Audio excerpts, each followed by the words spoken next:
was going to say, isn't there some kind of rule about not live tweeting anything before 10 a.m.? It seems like if anyone has that kind of energy, I admire them. So I wanted to, before I start into the meat of this, I wanted to, over coffee, ease you into it by telling a story. There was a lawsuit some years ago. A group of songwriters wanted to get paid for use of their work. And a group of other businesses said, we shouldn't have to pay you. Tell me if this sounds familiar. You're getting a lot of exposure, and we shouldn't have to, music should be free. Music should be like water. I'm sure some of you have heard this recently. And there was a lot of litigation around it. It went up and was in the courts, was in the higher courts, eventually went to the Supreme Court. The Supreme Court decided, had gradually become controversial over the years. There's a lot of people on each side, and it fought out in the press. The Supreme Court justice said that the venues in question had to pay composers for their work because, and I quote, "the purpose of employing it is profit," end quote. Now this may sound familiar, but in fact this was in the early part of the century in the Hanley's Restaurant case that led to the formation of ASCAP. So there's two purposes to why I tell the story. The first is that I think it's important for people to put the issue we're facing now in historical context, even though historical context is sort of the enemy of the internet in some ways.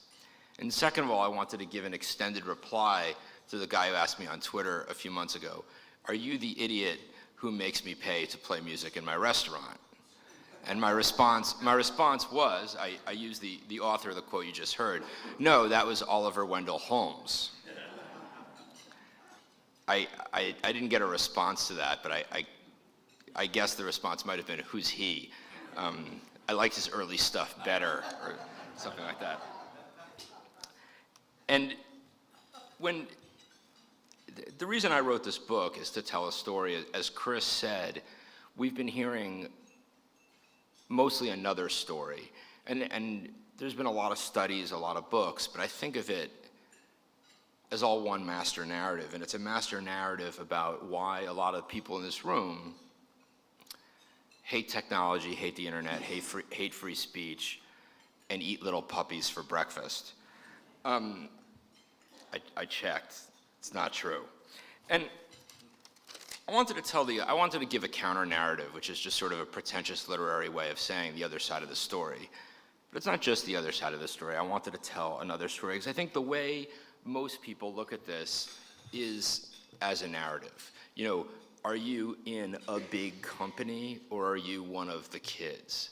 Are you fighting for profit, or are you fighting for freedom? And the story we've heard is about old companies versus new companies, smart companies versus dumb companies, greedy companies versus generous companies.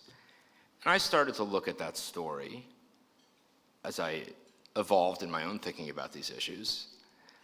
As Chris said, in my former incarnation, I was an editor at Wired. I think that's a way of saying I had a conversion moment. It wasn't that clear, but if you're in 1999, I loved Napster. I thought it was the greatest thing ever, because I thought it would disrupt the market for music, which I thought was very hard for musicians, and I thought it would lead to a better market, a more even market, a market where small companies and big companies and musicians themselves could compete on an even playing field. And over the years, I realized that wasn't happening. And I didn't really I'd like to say I had an aha moment, but I really didn't. But one of the things that did occur to me is this idea that you heard a lot 10 years ago, that the music business was somehow unique. Everyone else is making money on the internet but them. They don't get it. I see some smiles. I guess this sounds familiar. But by the time I started my book, this was obviously no longer the case. The movie business was starting to have a lot of trouble. You don't see it in the box office revenue, but it's really there because it's a DVD business. This is a business that depends on selling silver discs as much as yours does, maybe more.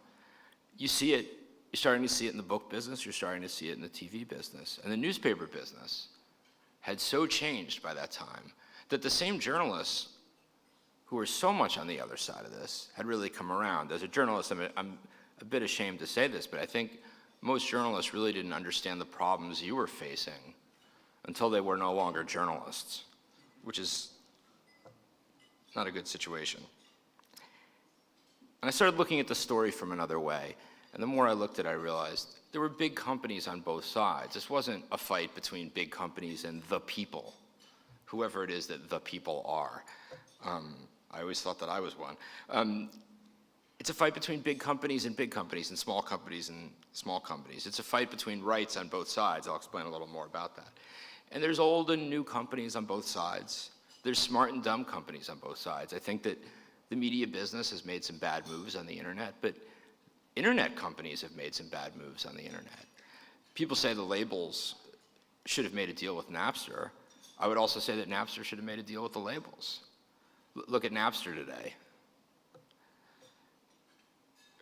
Look at Groupon today, for that matter. These guys don't have all the answers either. As far as greedy and generous, having covered the music business for a while, I think it's safe to say that most people in the music business do like making money. Corporations are formed for the purpose of making money.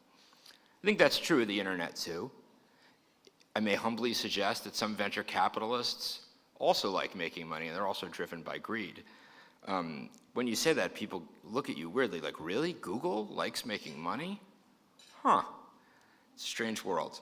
Even I'm not stupid enough to have started a career in writing because I thought I would strike it rich. I sold my book to the highest bidder. Go figure. And I want to go back to one of the moments for a minute that really crystallized this story, and it was a moment in 2000. Napster was really seen as a countercultural moment. This was the new revolution. And Metallica had been the first band to really take an active stand. And people think, oh, Metallica, this big band, was stamping on Napster. And Lars Ulrich went to Napster in a chauffeur-driven SUV with 36 boxes of files in back of the people who had shared their song. And from a PR perspective, and as I said, there's plenty of blame to go around, this is about the dumbest thing you could do. Because he's showing up in a chauffeur-driven SUV to this internet company. Everyone's in jeans and t-shirts. He looked like the man.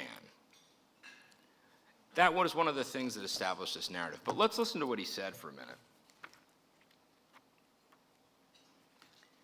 He said, he didn't treat Napster as a revolution, he treated it as a company. He said, they're looking at this business like one day there will be a major IPO or an AOL-type company is going to come and buy Napster out for $1 gazillion. Now, gazillion's not exact, and AOL is no longer around, but for a drummer, he got it right. This is exactly what happened. And people forget, people like to call Metallica greedy, but Metallica had always let fans record concerts and trade them among themselves, just like the Grateful Dead did. That got forgotten. Metallica hadn't been that upset until a song they hadn't released yet was on Napster. People forget about that. And when Napster started talking about the label's history of treating artists badly, and there is something to that, most people didn't realize that Sean Fanning's uncle had left Fanning with 30% of Napster, and he took the other 70% for himself, even before they got venture capital. Now, I'm not a moral philosopher, but I would say that I can't think of any labels who have ripped off their own family members quite like that. So, I wanted to really get at this as, this is a business issue. To the extent that this is a business issue, a lot of it deals with where the money's going. Music has always generated a lot of money, back to that time when Oliver Wendell Holmes told Hanley's Restaurant it had to compensate composers. Music still generates a lot of money. The biggest company in the world right now, or the second biggest, is Apple. I think Apple's success had a lot to do with music. A lot of that money didn't get to people in this room. They generated some money, certainly, but I would say that music may have had a bigger share in it than Apple generally gives it credit for. There was a study, speaking of studies, there's a bit of it, every study tells its own story. Not all of them, most of them. And one of the studies I just looked at on the internet said that music generates more money than ever. The music business is bigger than ever. And that study included sales of iPods as music revenue. And I just thought, if that's true, as I said in the book, custom closet installation should count as fashion sales. Couldn't quite figure that out. So there are business issues on both sides. The business you're in is still a very good business in that it generates a lot of commercial opportunities. The question is capturing that value. Who gets that value? The other conflict is there are rights on both sides. You hear a lot about how copyright, how the music industry wants to stop freedom of speech, how writers want to stop freedom of speech, how I want to stop freedom of speech. It's a new one on me. But this comes from this belief that copyright represents a restriction on freedom of speech, and this is something that's considered common knowledge at Harvard and Stanford these days, as Chris said. But it's hard to find that in US law. It's hard to find it in law anywhere in the world. Certainly overzealous copyright enforcement could represent a problem. But, Sandra Day O'Connor, who was also poo-pooed on Twitter, sadly enough, said, the framers intended copyright itself to be the engine of free expression. By giving people an incentive to create and disseminate work, it helps free speech, it doesn't stand in its way. And as somebody who needs to, make a living on this stuff, such as it is, I kind of agree with her. Without copyright, my next book would be about, there you go. That may work better when it's written. And people lose track of, yes, there's rights on the other side. There's also rights on the side of copyright. There, in this funny little document called the Declaration of Human Rights, it says that artists have a right to the moral and material interests of their work. If you mention this to people on the other side, and I encourage it, they sort of get this weird spasm in their shoulder. They like talking about copyright as property. Big companies own too much, little companies own too little. I'm not sure how big a company has to be before you start hating them. I never understood the math there, but I think it's important that we look at this as an issue of rights. And looking at it as an issue of rights doesn't necessarily mean that that doesn't apply to companies. The way I look at it is I have a right as a creator. I can sell that right. As a matter of fact, I need to, because if I couldn't sell that right, it wouldn't be worth anything to me. So I'll take you through just what copyright means to me in 25 words or less, if you will. When I decided to write a book, I had to talk about how to sell it. And a couple of people have asked me, well, you're a techie, which may be overstating it a bit. How come you didn't sell the book in a more inventive way? And my first answer is always, I wanted to write a great book. I didn't want to be known for selling it in a cool way. I think that's an awfully nifty thing to do, but it wasn't really something that I aspired to do particularly. I also thought that as far as selling book in an interesting way, I should probably leave that to somebody who actually knew something about the book business. Go figure, everyone's an expert. But, so, could I have sold the book in a different way? Sure, I could have sold it myself. And people say, well, if you sell it yourself, I'm sure you've all heard this, you may make more money. Funny little word, may. If you think about what publishers do, and I'm sure you've all heard this, it's same arguments. All you do is distribute stuff. People say Napster replaced the music business. I think Napster replaced the trucks, at best, the trucks that drove CDs to stores. They didn't invest in artists. They didn't provide A&R or any kind of editing, any kind of promotion or marketing. All they did was get stuff to you. But if you say we're essentially in the trucking business, you don't get invited to any good parties. So they replaced the music business. What publishers really do, labels also to an extent, is aggregate risk. About 1 out of 7 or 8 books make money. And if you're a publisher, that can be a great business. If you're a label, that can be a great business. The projects that succeed are hits. They cover the expenses for the others who don't at the end of the year. That can be a great business. Interestingly enough, it's the same business venture capitalists are in. You get one Google, it makes up for a lot of Groupons. But if you're an independent creator, what do? That first book better make money, because if you're waiting until 7 or 8, you're going to get awfully hungry in the meantime. Also, there's this issue of when you get the money.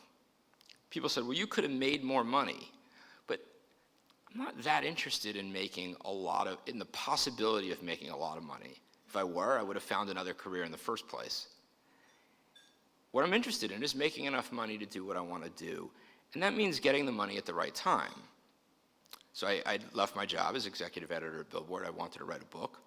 If I'd gone to a bank, let's think about how that conversation might have gone for a minute.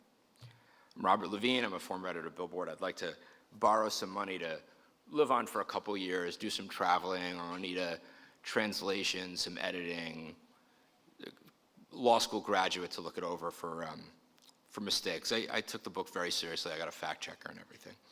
No, I don't have any collateral. No, I can't put anything up to secure the loan. No, the book's not written yet. You see, you're going to give me money, and then I'm going to sit around and write it, and I'll give it to you in like 2 years. But you can't. All I have now is a proposal. Oh, no, I'm sorry, sir. Not all books make money, 1 out of 7 or 8. And the ones that do, I mean, they do okay, but it's not a business to jump up and down about.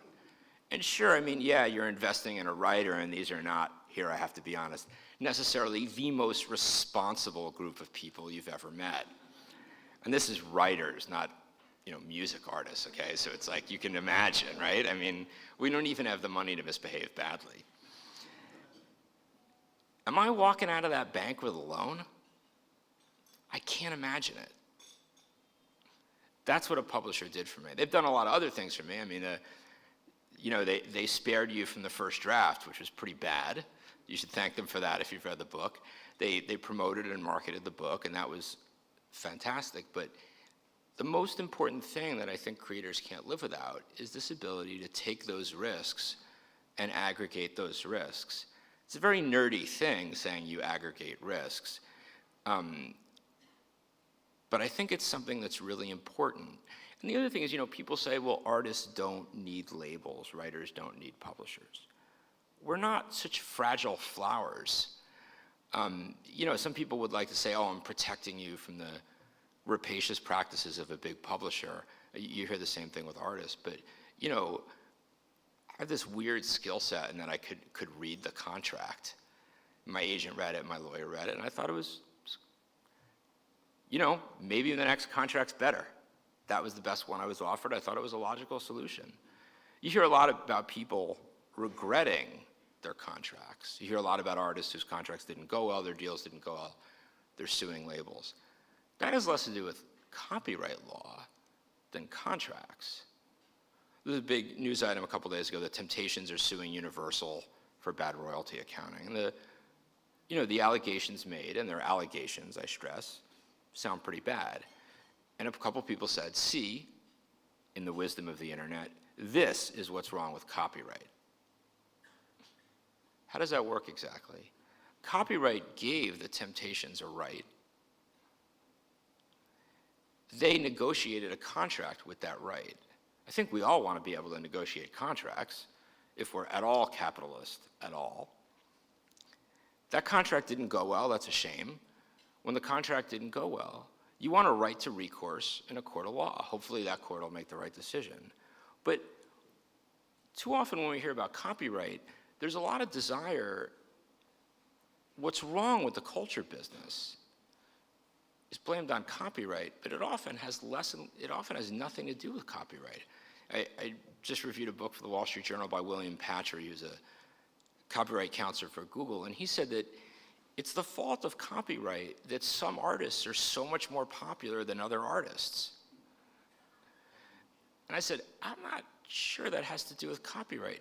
It might be, crazy, it might be because some people like some artists better than other artists.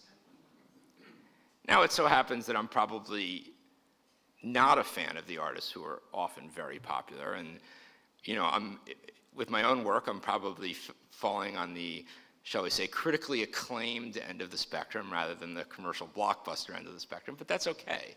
That has nothing to do with copyright. It has to do with the market for what I hope is a serious book of nonfiction is not the same as the market for the Hunger Games.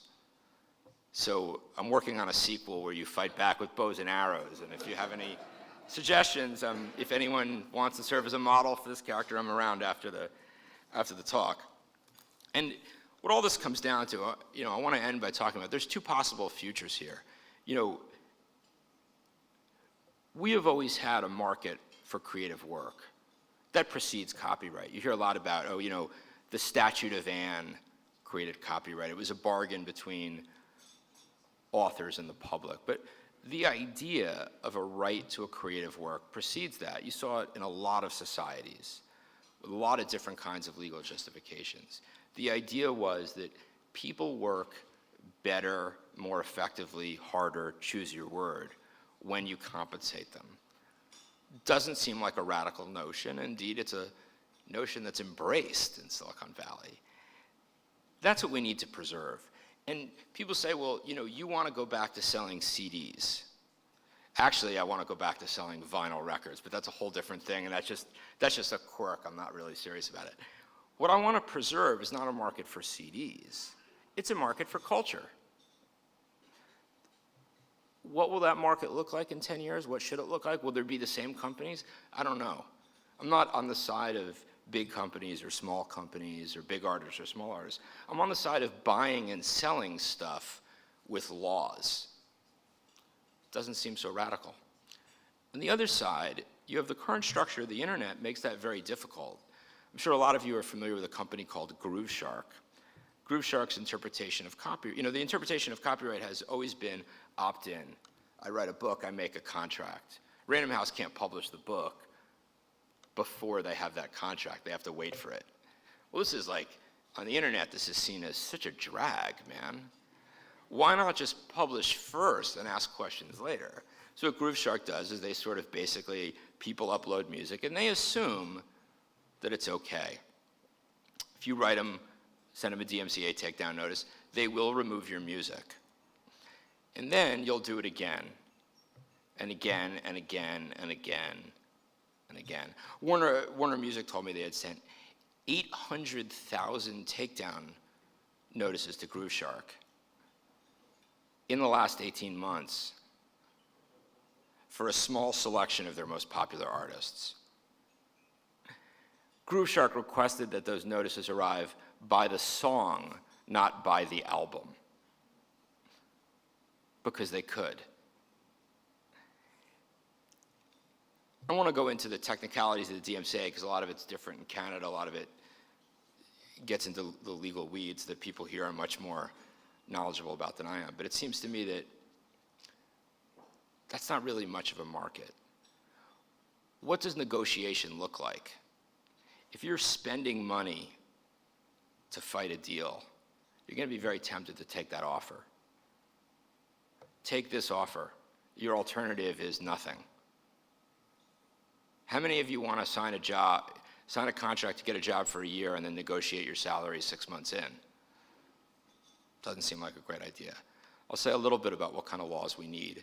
Very generally, Grooveshark doesn't really have much of an incentive to do the right thing. Their incentive is to keep everything. Only when they can't, they'll stop selling ads against it. This is common sense. We need some kind of law that gives them an incentive. Some people say this is impossible. I say, look at Facebook. Facebook has a team. They spend a ton of money, hired people all over the world to make sure that there are no breasts on Facebook. Pardon us, we're American. This is seen as a horrible thing, bad for advertising. Once it's in their interest, they were pretty effective, to the point that some people protested. Without an incentive to do the right thing, nobody's going to want to do the right thing. People say, well, Wikipedia does this way and the internet works on norms. And what I'll leave you with is that I think norms are great. I think being polite is great. I think working out your problems in conversation is great. But what I as a creator want, and what we as people in the creative business have had for years, is a law that defends those rights. I don't mind saying please, but I would hate to think that that is the only tool I had to prevent people from selling my book without my permission. Thank you very much.